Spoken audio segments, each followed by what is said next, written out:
বন্ধুরা আসসালামু আলাইকুম। আপনারা কেমন আছেন? আশা করি আপনারা ভালোই আছেন। আলহামদুলিল্লাহ, আল্লাহর রহমতে আমিও ভালো আছি। আজকে নিয়েছি রিঠা মাছ, আর এই রিঠা মাছটা আমি আগে থেকেই কেটে ধুয়ে পরিষ্কার করে নিয়েছি।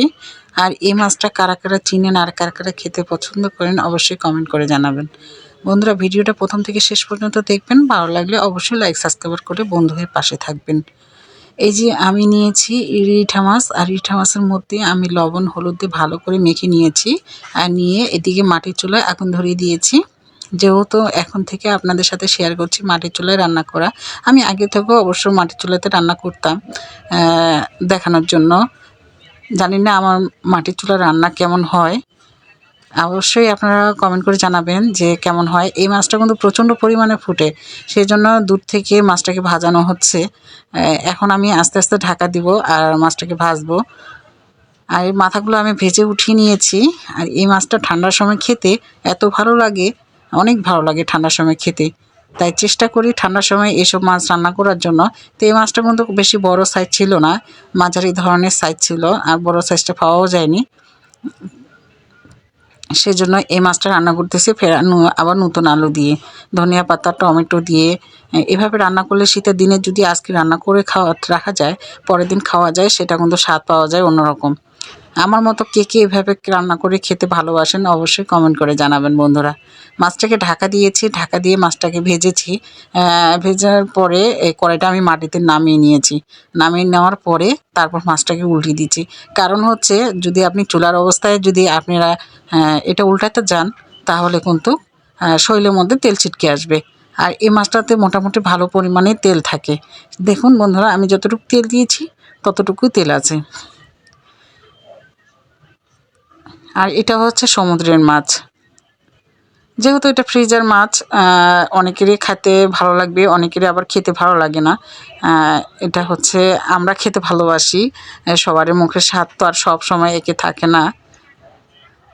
তো মাছটাকে আমি এভাবে অল্প অল্প করে দিয়ে ভেজে নিচ্ছি। এখানে দুটা মাছ ছিল, দুটা মাছই আমি অল্প অল্প করে ভেজে নিচ্ছি।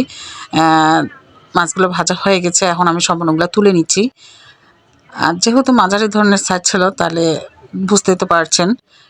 ভিডিওতে অবশ্য অনেক ছোট লাগতেছে। এখন আমি দিচ্ছি পেঁয়াজ বাটা। এটা কিন্তু আমি শিলপাটায় বেটে নিয়েছি এক সাইডে, আর পেঁয়াজ বাটা দিচ্ছি। আর এখানে টমেটোগুলোও দিয়ে দিলাম। পেঁয়াজ বাটা টমেটো দিয়ে দিয়েছি। এখন এর মধ্যে বাকি উপকরণগুলো দিয়ে দিব। এখন দিচ্ছি স্বাদ মতো লবণ, পরিমাণ মতো হলুদ, পরিমাণ মতো মরিচ। এগুলো দিয়ে দেওয়ার পরে আলুগুলোও দিয়ে দিব। দিয়ে মশলাটাকে যত বেশি কষাবো তত বেশি কিন্তু খেতে ভালো লাগবে। আর জানেন, যারা মন দিয়ে রান্না করে তাদের কখনো তরকারির স্বাদ অন্যরকম হয় না, সবসময় ভালো হয়। তাই চেষ্টা করি একটু মন দিয়ে ভালো করে রান্না করার জন্য।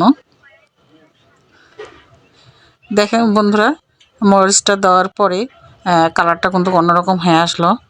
আর দিচ্ছি নতুন আলু। তো নতুন আলু বেশি দিব না, কারণ আমরা মানুষ অল্প, তাই আমি অল্পভাবে রান্না করছি। কিন্তু শীতের দিনে একটু বেশি করে রান্না করলে তারপরের দিন পর্যন্ত খাওয়া যায়। এখন যতক্ষণ আলুটা সিদ্ধ হবে না, ততক্ষণ আমি ঢাকা দিয়ে একটু সিদ্ধ করে নিব। এখন আমি একটু পানি দিয়ে দিলাম, ঝোলের পানি। মশলাটা কষানো হয়ে গেছে, এখন একটু ঝোলের পানি দিয়ে দিলাম। এখন কিছুক্ষণ ঢাকা দিয়ে রেখে দিব একটু বলক আসা পর্যন্ত। বলক এসে গেছে, এখন হচ্ছে আমি মাছগুলো আমি অল্প অল্প করে দিয়ে দিব। কম বেশি আমরা সবাই রান্না করতে পারি, সবারই হাতের রান্না তো আর সবসময় এক হয় না। বিভিন্ন হাতের বিভিন্ন রান্নার স্বাদ। তা আমরা মনে করি আমরাই যখন রান্না করি তখন কিন্তু আমাদেরই মনে স্বাদ হয়, কিন্তু সেটা না। মন দিয়ে ভালোবাসা দিয়ে যে কোনো তরকারি আপনারা রান্না করবেন, সম্পূর্ণগুলোই ভালো লাগবে। জাস্ট একটু খালি ভিন্ন রকম হয়। কেউ একটু আদা রসুন দেয়, কেউ অবশ্য দেখেন যে অন্য কিছু দেয়। কোনো নিজের হাতে রান্না না করলেও অন্যে যখন রান্না করে তখন কিন্তু খেতে বেশি ভালো লাগে। এখন আমি একটু ঢাকা দিয়ে কিছুক্ষণের জন্য রেখে দিলাম। দেওয়ার পরে এখন উপরে জিরা মশলা দিচ্ছি। ধনিয়া পাতা কাছে ছিল না, তাই ধনিয়া পাতাটা আমি দিতে পারিনি। এই যে বন্ধুরা দেখুন, মাছের কালারটা কত সুন্দর হয়ে এসেছে।